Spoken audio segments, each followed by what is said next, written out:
he said about a hadith in which the Prophet ﷺ postponed Salat al-Isha. There's actually a bunch of hadith in this regard. The cornerstone pertaining to the times of the prayers is when Jibreel ﷺ came to the Prophet ﷺ one day and he led him in the prayers, in the 5 daily prayers, at the earliest time of each prayer.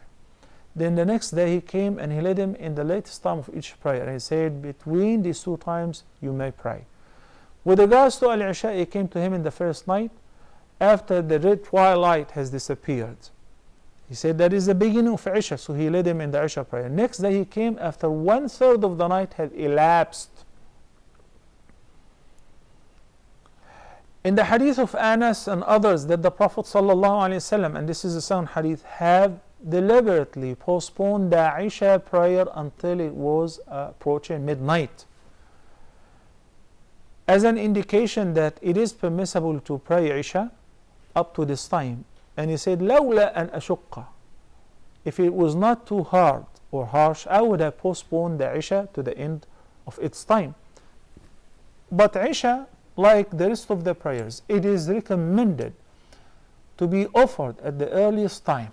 For Dhuhr, for instance, it is recommended to be postponed for an hour or so, because when the sun is right in the middle of the sky, just moved away from its meridian, it's extremely hot in the areas which is hot.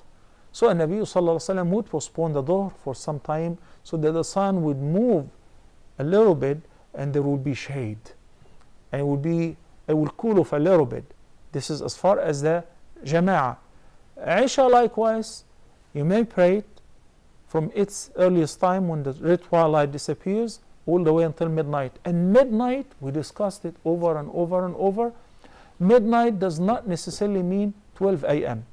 It is quite interesting that in my trip to many European countries and approaching the borders of Russia recently, last week, I saw some countries, for instance in Latvia and in Lithuania, we prayed Maghrib past 10 p.m.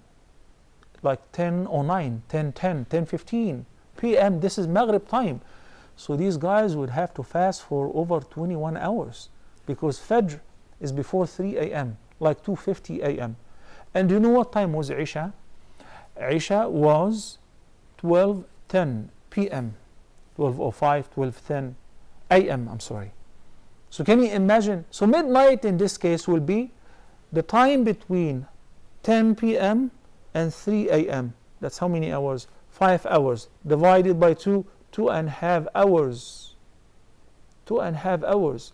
Yani midnight for these guys will be 10:30 or 10:35. I'm sorry, 12:35 a.m. They only have a very short period of time to offer Isha. Its earliest is 10:05. Its latest is 10:30 or 35.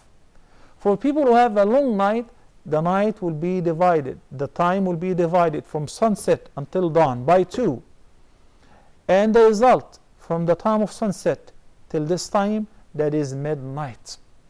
And you should not exceed midnight as far as offering Salatul Isha, or it will be considered as qada.